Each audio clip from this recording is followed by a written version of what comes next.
Bismillahirrahmanirrahim.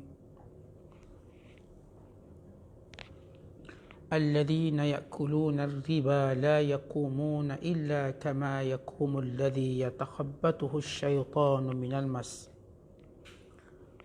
ذلك بأنهم قالوا إنما البيع مثل الربا وأحل الله البيع وحرم الربا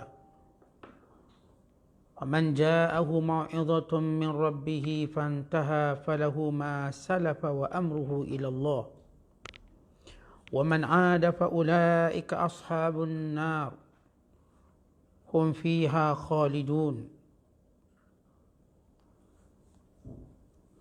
يمحق الله الربا ويربي الصدقات والله لا يحب كل كفار أثيم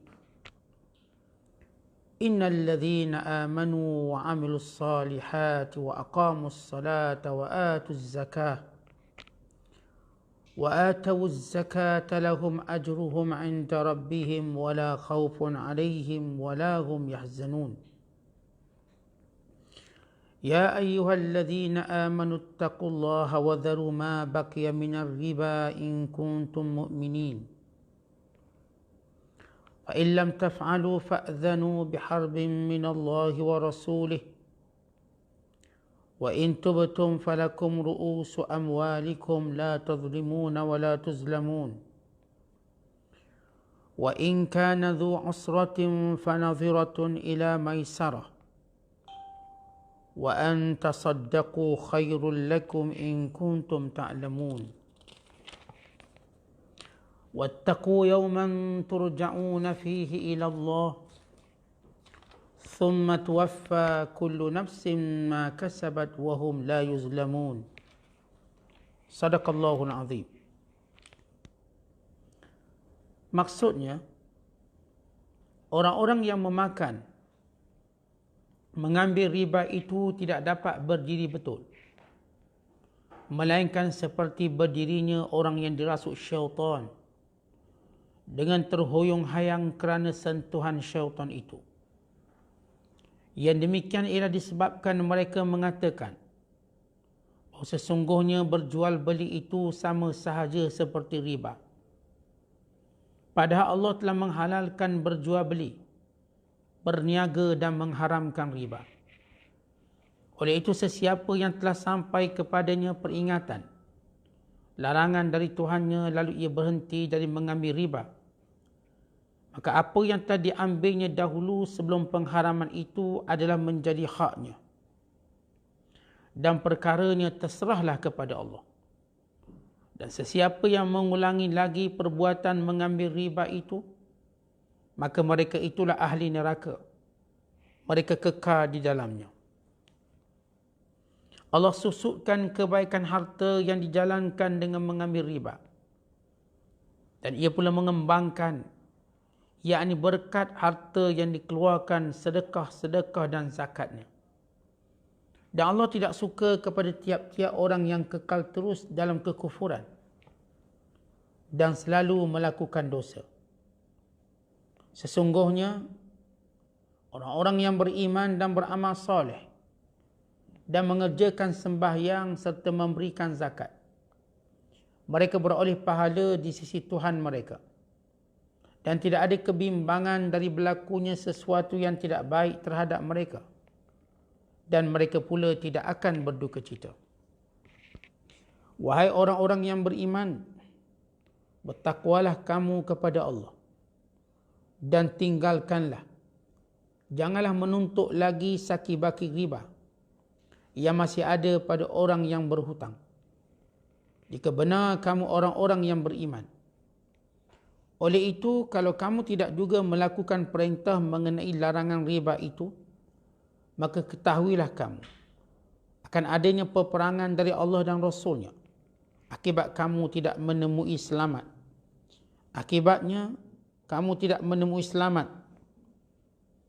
Dan jika kamu bertaubat, maka hak kamu yang sebenarnya ialah pokok asal harta kamu. Dengan yang demikian, kamu tidak berlaku zalim kepada sesiapa. Dan kamu juga tidak dizalimi oleh sesiapa. Dan jika orang yang berhutang sedang mengalami kesempitan hidup, maka berikanlah tempoh sehingga ia lapang hidupnya.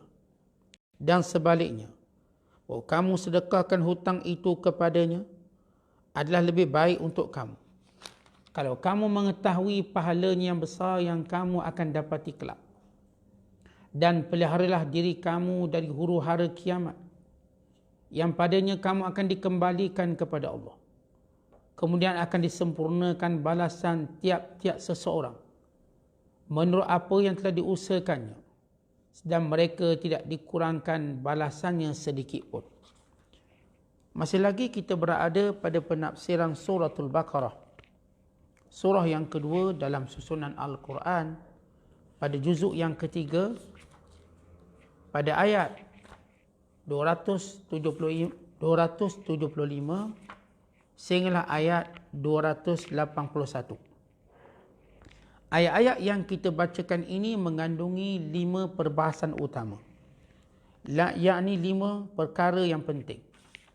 Yang pertama, ayat ini menjelaskan tentang hukum hakam ataupun keharusan berjual beli. Itu perkara yang pertama. Dan yang kedua, ayat-ayat yang kita bacakan ini menjelaskan tentang pengharaman riba. Dan juga yang ketiga, ataupun tajuk intisari yang ketiga, bahawa ayat-ayat yang kita bacakan ini menjelaskan tentang sifat memudahkan, menangguhkan kepada orang-orang yang tidak mampu membayar hutang, yang disebut sebagai maisarah. Dan perbahasan yang keempat tentang ayat ini ialah balasan bagi orang-orang yang beriman dan beramal soleh. Dan yang kelima ialah amaran peringatan tentang huru-hara kiamat kelak. Inilah 5 tajuk atau 5 perbahasan yang ada dalam ayat ini. Maka kita lihat satu persatu, bermula daripada sebab turun ayat ini sehinggalah kepada penafsiran dan penjelasannya. Bila mana Allah Ta'ala menyatakan alladzina ya'kuluna riba, orang-orang yang memakan riba. Apakah yang dimaksudkan dengan riba? Kita tahu bahawa berkait dengan riba, Nabi SAW pernah menyebut, la'ana Rasulullah SAW akilar riba wa mukilahu wa katibahu wa syahidai wa qalahum sawa'un. Rasulullah melaknat pemakan riba dan orang yang menjadi wakil kepada riba, penulis kepada muamalah riba, 2 saksi kepada muamalah riba. Mereka semua sama sahaja dosa di sisi Allah SWT. Bila kita melihat penafsiran riba dari sudut syarak, iaitu penambahan harta yang khusus tanpa sebarang bayaran dalam menukar sesuatu harta. Atau dengan bahasa mudah, bila mana seorang berhutang RM100, dia mesti bayar lebih pada 100. 110, 120 dan sebagainya. Maka ini hukum asas riba ataupun perkara asas riba yang dinamakan sebagai riba an-nasa. An-nasa artinya riba yang melibatkan penangguhan pembayaran. Setiap penangguhan itu maka adanya bayaran riba, sebagaimana menjadi kebiasaan orang Arab dalam muamalah harta benda mereka. Mereka berkata, imma an taqdi wa imma an turbi. Sama ada kamu bayar hutang kami atau kamu tambah nilai hutang kami.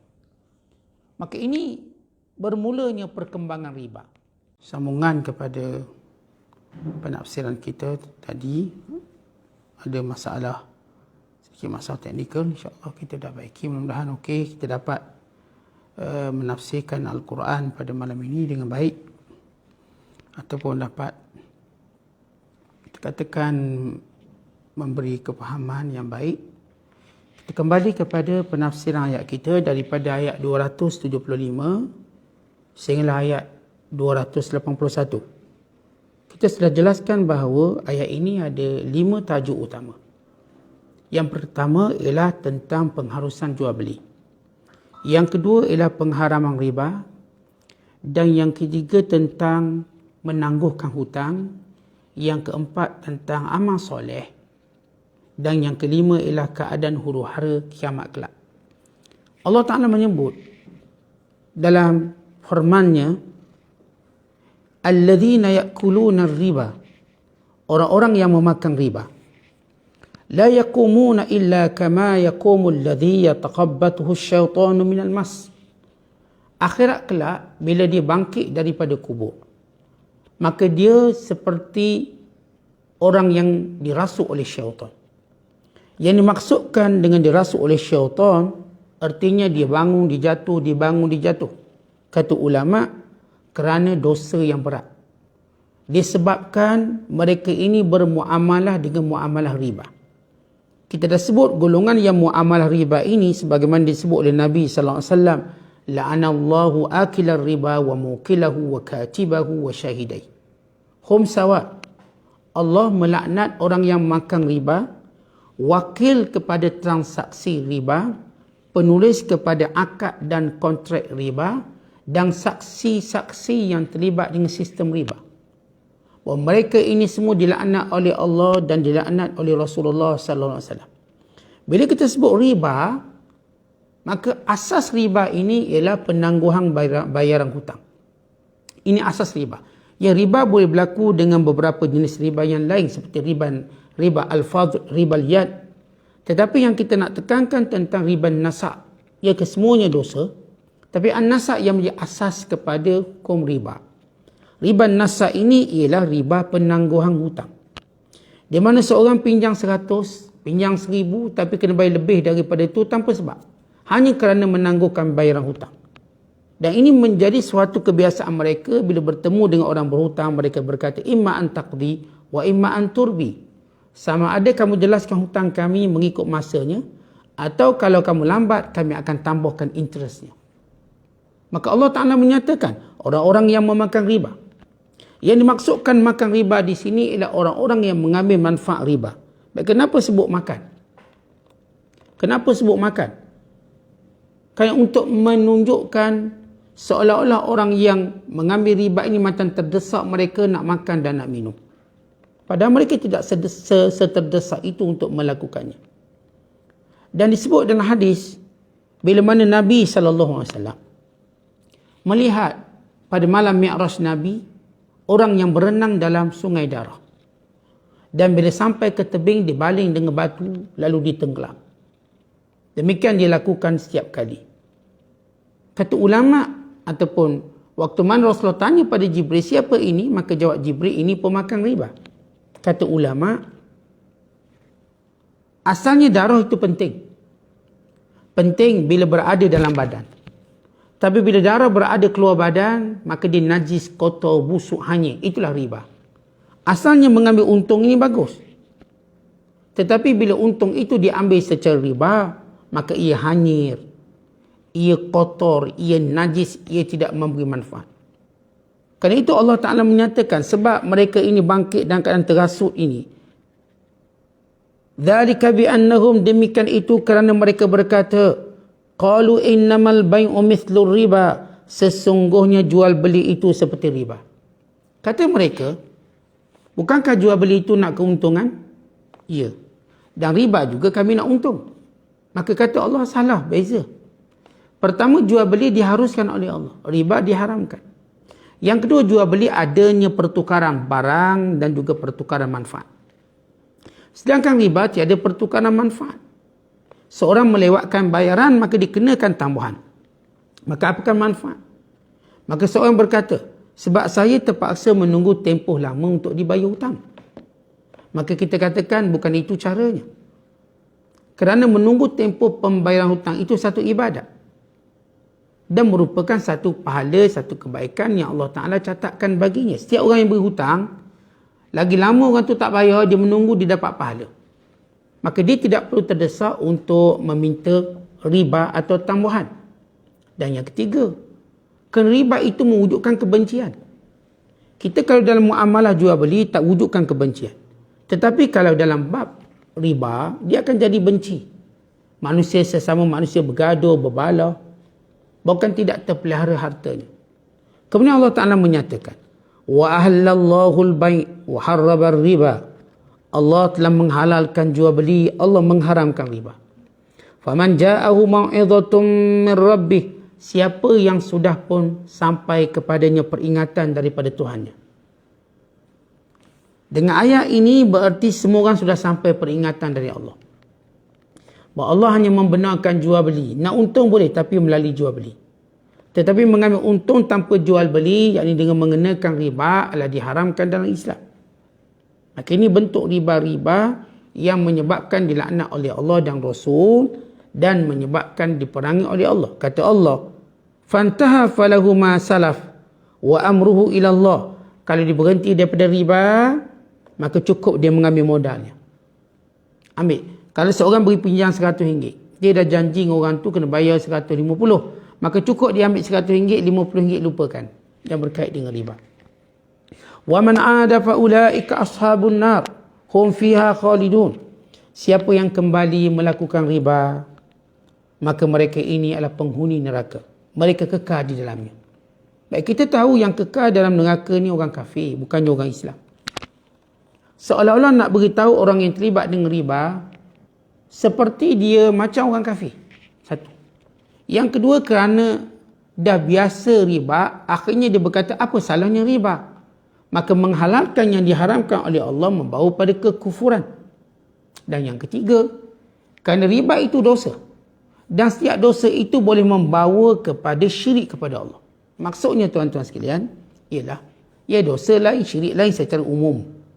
Tetapi dosa ini akan menarik dosa yang lain, dosa yang lain, dosa yang lain. Akibatnya membawa syirik kepada Allah. Dan kalau kita lihat perjalanan orang-orang yang syirik kepada Allah bermula daripada buat dosa. Lama-lama jadi syirik. Maka orang yang terlibat dengan riba, asalnya buat sikit-sikit, lama-lama dia kata, apa salahnya riba? Kita kan nak untung. Apa salahnya muamalah riba? Orang lain tak kasih kita pinjam, maka kita pun pinjam ngalung, apa salahnya? Maka akhirnya sistem riba ini berkembang di kalangan dalam muamalah manusia.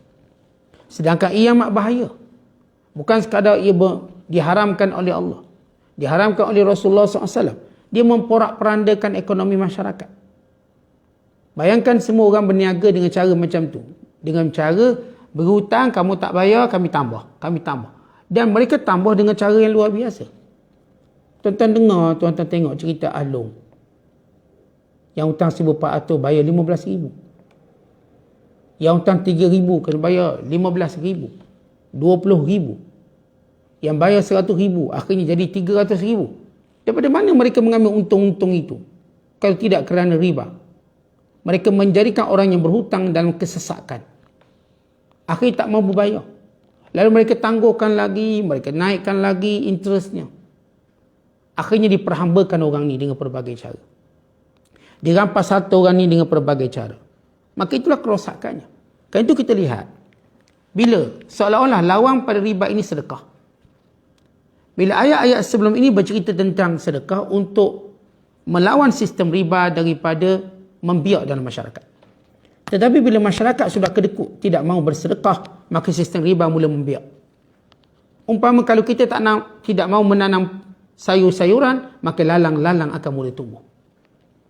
Umpama kalau kita tidak mahu lagi menjaga tanah, maka datang tumbuh-tumbuhan liar yang tidak memberi manfaat, bahkan memberi mudarat, akan merosakkannya. Kerana itu Allah Ta'ala menyatakan, yamhaqullahu riba wa yurbis sadaqat. Allah menghapuskan sebarang keuntungan daripada riba, yakni keberkatannya. Dan wa yurbis sadaqat, Allah menyuburkan sedekah. Tuan-tuan, ramai orang dia berniaga semata-mata guna akal. Akal tanpa agama, akal tanpa wahyu. Akhirnya apa jadi? Mereka memilih untuk mencari keuntungan-keuntungan yang besar. Bila mereka sebut mencari keuntungan-keuntungan yang besar dan mudah, mereka nampak sistem riba. Maka mereka memberi pada syarikat-syarikat yang besar supaya mereka dapat keuntungan-keuntungan yang banyak. Supaya mereka mendapat laba yang banyak daripada sistem riba. Itu yang mereka lakukan. Namun mereka lupa bahawa riba ini Allah Ta'ala tidak beri apa pun keberkatan. Maka kesan daripada riba berlakunya benci membenci, bukan sekadar di sisi Allah, di kalangan manusia.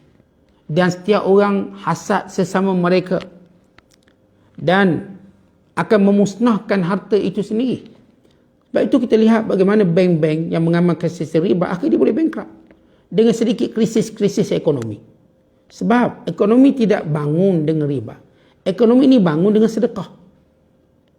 Ekonomi yang dibangunkan dengan riba, sur'an ma yazul, maka cepat dia akan jatuh. Bukan dia akan menjadikan manusia bermusuh-musuh. Ekonomi yang diasaskan dengan sedekah, maka dia akan menumbuhkan kesuburan. Kerana itu dalam hadis Nabi sallallahu alaihi wasallam bersabda, "Man tasaddaqa bi'adli tamratin min kasbin tayyib, wa la yaqbalu Allah ta'ala illa tayyiba, fa inna Allah ta'ala yaqbaluha bi yaminihi, summa yurabbiha li sahibihi kama yurabbi ahadukum fil wah hatta takuna mislal jabal." Orang-orang yang bersedekah walaupun dengan separuh biji kurma daripada hasil usaha yang baik, kerana Allah Ta'ala tak akan terima melainkan yang baik, melainkan Allah Ta'ala akan menerimanya dengan tangan kanannya, yakni dengan keberkatan, dengan gandaan.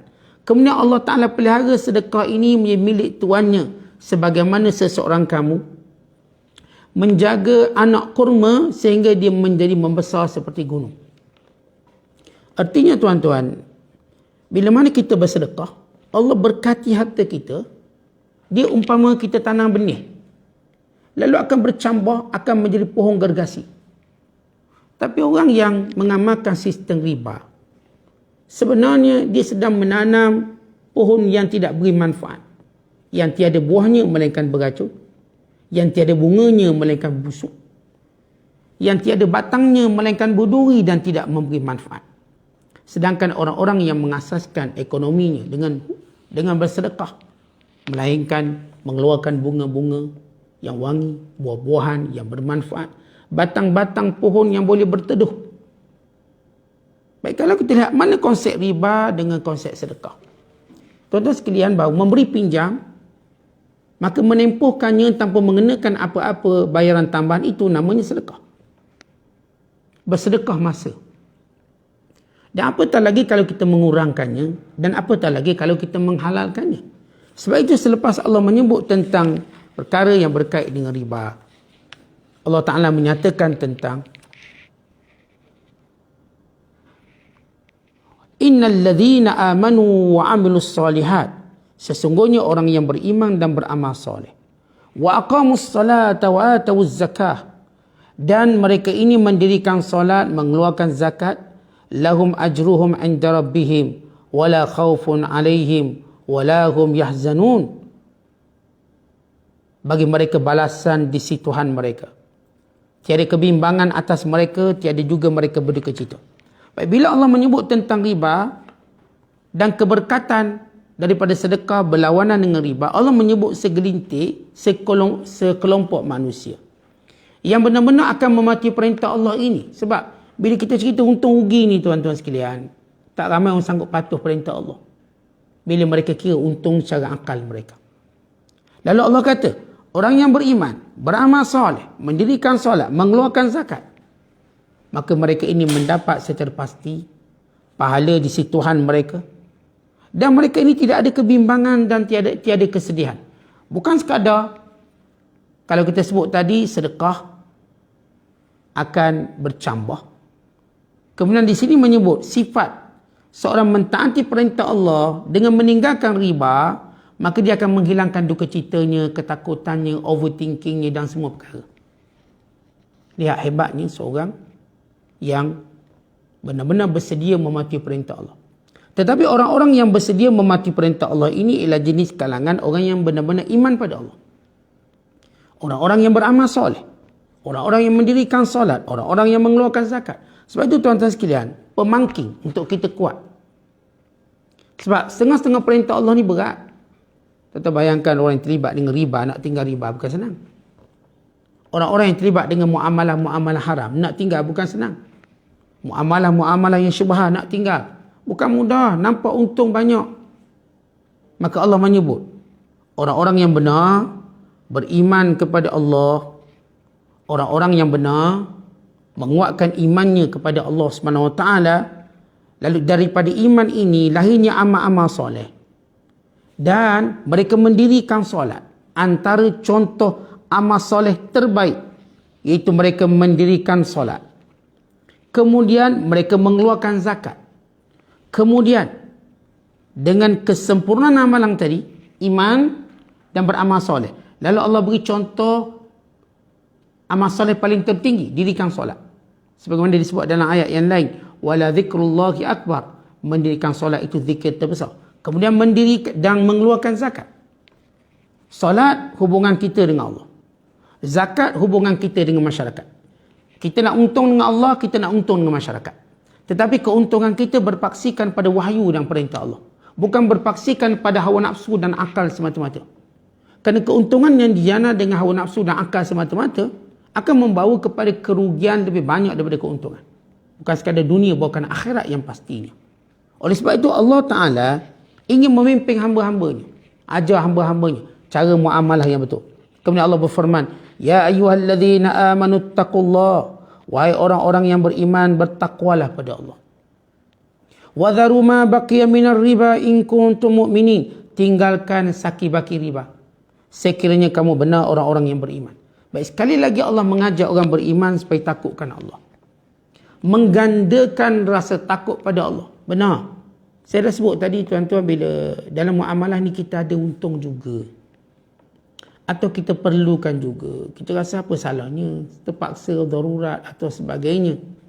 Tapi Allah ingatkan sekali lagi, takwa pada Allah. Tingkatkan takwa. Walau bagaimanapun untung sistem ini, ia tidak dibenarkan oleh Allah. Ya, kalau kita nak cerita keburukannya, maka keburukan cukup banyak. Nanti akan ada dalam surah Ali Imran. Kita akan tafsirkan keburukan riba dan kesan pada negara-negara yang mengamalkan riba yang begitu ketara. Sistem pembankan yang mengamalkan riba begitu ketara. Dan dalam kehidupan masyarakat. Tapi secara asas, basic, kita kena tahu, takwa itu penting, yang perlu ditingkatkan untuk meninggalkan larangan Allah. Sebab orang-orang yang takwanya tidak tinggi tidak mampu meninggalkan larangan Allah. Kalau saya katakan larangan Allah, sebahagiannya secocok dengan nafsu kita. Memang nafsu kita nak, maka bagaimana mungkin kita tinggalkan larangan dengan mudah? Dan memang itu disuruh oleh syaitan. Bagaimana mungkin semudah itu untuk kita meninggalkan larangan kalau kita tidak tingkatkan takwa? Kemudian Allah Ta'ala menyatakan, فَإِنْ لَمْ تَفْعَلُوا, kalau sekiranya kamu tidak melakukannya, tidak berhenti daripada riba juga, فَأْذَنُوا بِحَرْبٍ مِّنَ اللَّهِ وَرَسُولِهِ, maka bersedialah untuk diperangi oleh Allah dan Rasul. Semua perintah Allah dan perintah Rasul kalau kita langgar, maka kita sebenarnya sedang menempah maut, menempah tekek kehancuran, menempah tekek kesempitan hidup. Allah Ta'ala sebut dalam firman-Nya, وَمَنْ أَعْرَضَ عَنْ ذِكْرِي فَإِنَّ لَهُ مَعِيشَةً ضَنْكَ, siapa yang berpaling daripada perintahku, baginya kehidupan yang sempit. Walau zahir kita nampak macam sedap je, macam seronoknya, diorang dapat macam-macam dengan melanggar perintah Allah, ya, pada pandangan kita zahir. Tetapi kita kena ingat, kebahagiaan itu bukan gambaran zahir, tapi apa yang ada dalam hati. Apa yang dalam hati itu ialah kebahagiaan yang sebenar. Maka Allah tidak tenangkan hati orang-orang yang terlibat dengan riba. Allah gundah gelanakan mereka. Manakala orang-orang yang benar-benar beriman dan benar-benar beramal soleh, Allah hilangkan ketakutan dalam diri mereka, dunia dan akhirat, kebimbangan, kesedihan. Maka ini keuntungan besar. Tuan-tuan, apa cerita besarnya keuntungan kalau kita untung RM1,000 dengan riba, lalu hati kita tak tenang? Berbanding kalau kita tak untung RM1,000 tapi hati kita tenang. Bukankah kita cari duit untuk tenangkan hati? Tuan-tuan, kita cari duit banyak-banyak nak tenangkan hati, supaya kita rasa kita ada masa depan, supaya kita dapat beli sesuatu yang menggembirakan, supaya kita dapat memiliki sesuatu yang kita rasa boleh membahagiakan. Maka kesemuanya itu tidak mampu sebenarnya tanpa ada hati yang taat kepada Allah, hati yang sejahtera yang disebut oleh Allah, illa man atallaha biqalbin salim, melainkan orang yang datang kepada Allah dengan hati yang sejahtera. Kemudian Allah menyebut, wa in tubtum, kalau kamu bertaubat, falakum ru'usu amwalikum, kamu boleh mendapat balik pokok-pokok kamu. Atau kita katakan modal-modal yang bagi pinjam 1,000 lalu minta bayar 1,500. Baik, 500 tu jangan ambil, 1,000 tu kamu boleh ambil. Tidak salah, itu hak kamu. Itu kita panggil pokoknya. Yang bunganya jangan ambil. La tazlimun, kamu tak buat zalim dengan tidak mengambil faedah. Wala tuzlamun, dan kamu juga tidak dizalimi sebab kamu dapat hak kamu balik. Tuan-tuan, orang yang beri hutang 100, lalu dapat balik 100, dia dizalimi ke? Tidak, dia dapat hak dia. Tapi kalau dia beri hutang 100, minta 150, dia telah menzalimi orang lain. Maka ingat, zalim dalam semua apa? Dalam semua perkara. Dalam ekonomi, zalim dalam muamalah, zalim di dalam pergaulan, semuanya ini akan membawa kepada musibah, kehancuran di sisi Allah SWT. Sebab tu tuan-tuan, hidup kita ni kita tak nak zalim siapa-siapa. Baik dengan perkataan kita, baik dengan perbuatan kita, saya tak nak zalim sesiapa. Baik, Allah Ta'ala tunjuk satu contoh. Amal soleh. Dalam muamalah kita dengan harta. Orang yang melakukan riba, ini amal soleh. Jangan ikut, jangan dicontoh. Sebab kehancuran. Baik, ini cara betul muamalah dalam bab harta. Andai kata ada orang hutang dengan kita, kita bukan sekadar tak beri faedah pada dia, yakni tak mengangkat nilai. Hutang 100, bayar 100. Bahkan kalau dia tak mampu bayar, kita bersedia untuk memberi tempoh. Allah berfirman, wa in kana dhu usratin fanadhiratun ila maisarah. Kalau yang berhutang ini susah, maka berilah tempoh sehingga dia senang. Ya, Allah suruh. Tuan-tuan, kita gini, kalau kita buat satu perkara, ada orang besar suruh kita, maka apakah kita rasa suka untuk kita mematuhi perintah orang besar? Ni, Tuanku Sultan kata jangan ambil. Oh, kita pun berbesar hati kerana ini perintah daripada Tuanku Sultan. Apatah lagi kalau ia perintah daripada Allah SWT, pemilik segala-galanya. Kata Allah, kalau ada orang susah, beri tempoh. Wa anta saddaqu khairul lakum. Tetapi kalau kamu bersedekah, itu lebih baik. Sama ada sedekah tadi dengan mengurangkan tuntutannya. Kalau dia hutang 100, tak apa, awak bayar 80. Atau bersedekah terus dengan tidak mengambil sedikit pun.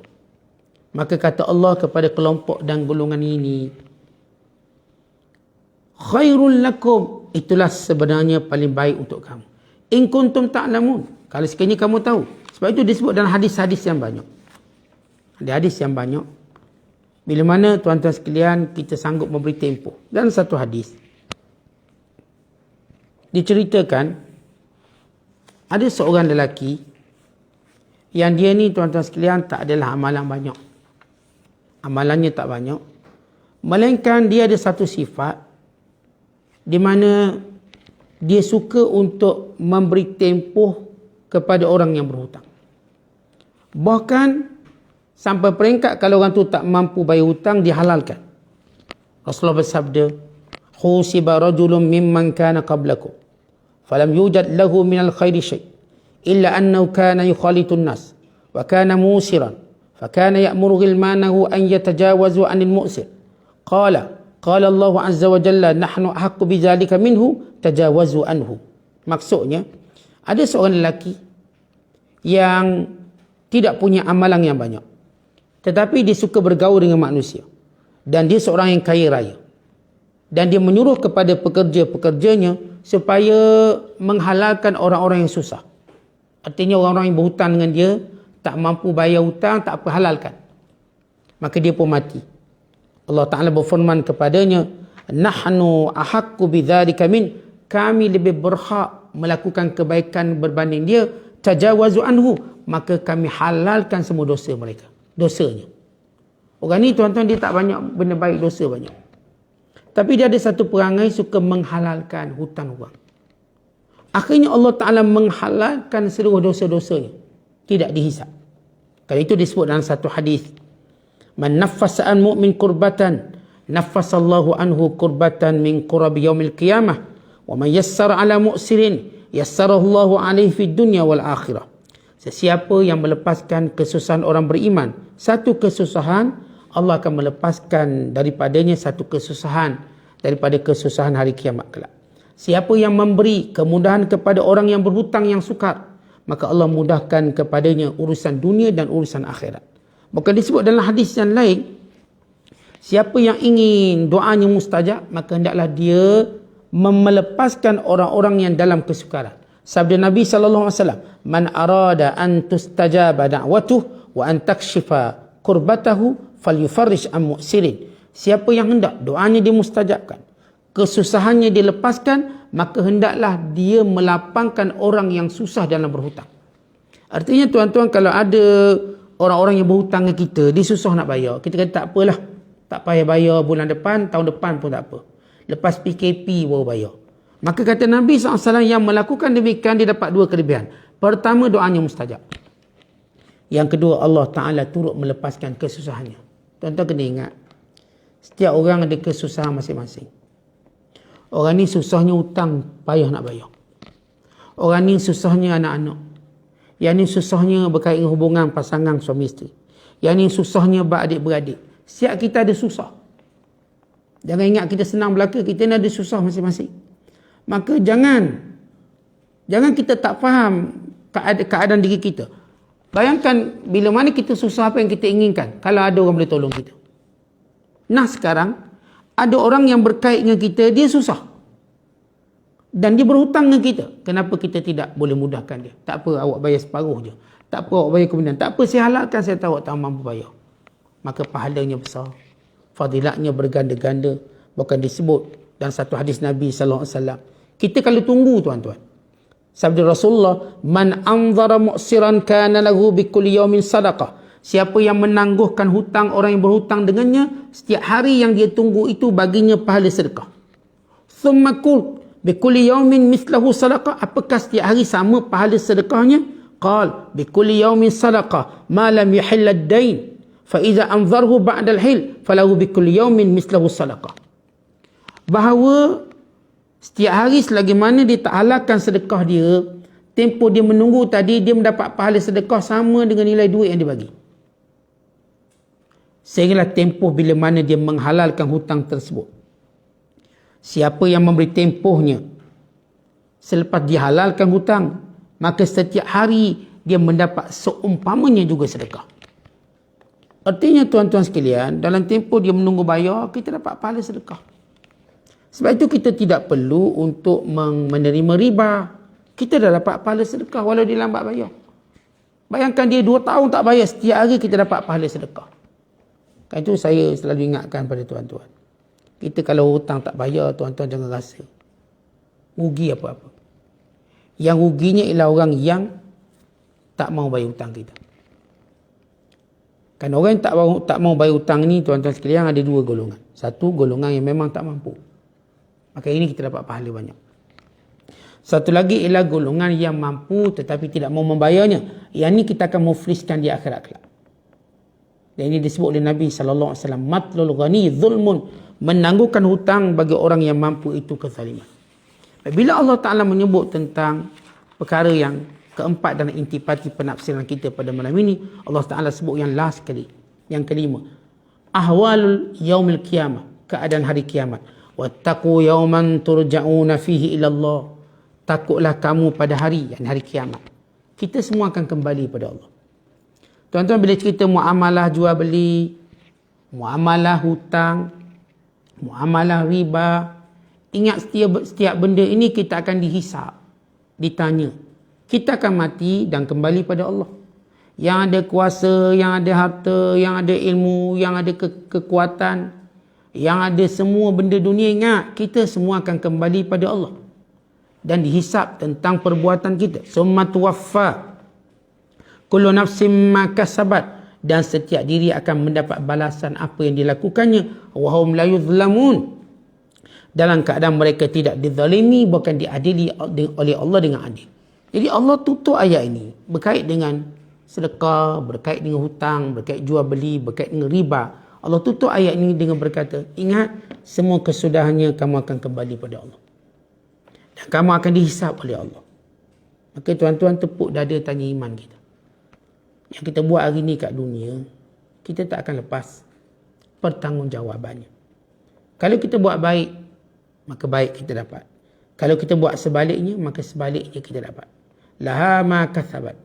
Laha ma kasabat wa 'alaiha maktasabat. Bagi mereka apa yang mereka usahakan dan mereka menanggung kejahatan yang mereka lakukan. In ahsantum li anfusikum wa in asatum falaha. Kalau kamu buat baik pada diri kamu. Kalau kamu buat jahat, kamu akan menanggung kejahatan tersebut. Jadi ingat tentang 5 perkara ini.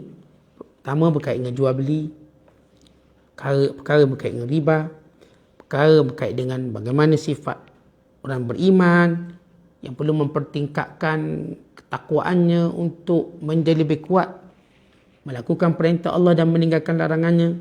Dan keempat berkait dengan penangguhan hutang. Dan yang kelima berkait dengan hal ehwal kiamat. Dan setengah ulama menyatakan ayat 281 suratul Baqarah inilah ayat terakhir yang diturunkan dalam Al-Quran. Terdapati ulama-ulama, ada beberapa pandangan ulama. Ada yang mengatakan ayat terakhir yang turun ialah suratul Maidah ayat ketiga. Al-yawma akmaltu lakum dinakum wa atmamtu alaikum ni'mati wa raditu lakum al-islam madina. Ada yang mengatakan ayat terakhir ialah idza jaa nasrullahi wal fath, suratul fath atau suratul an-nasr. Tetapi kebanyakan ulama, jumhur ulama menyatakan ayat wattaqu yawman turja'una fihi ila Allah merupakan ayat yang terakhir yang diturunkan oleh Allah dalam Al-Quran. Moga-moga kita mendapat manfaat daripada penafsiran ini. Wallahu a'la wa bissawab. Assalamualaikum warahmatullahi wabarakatuh.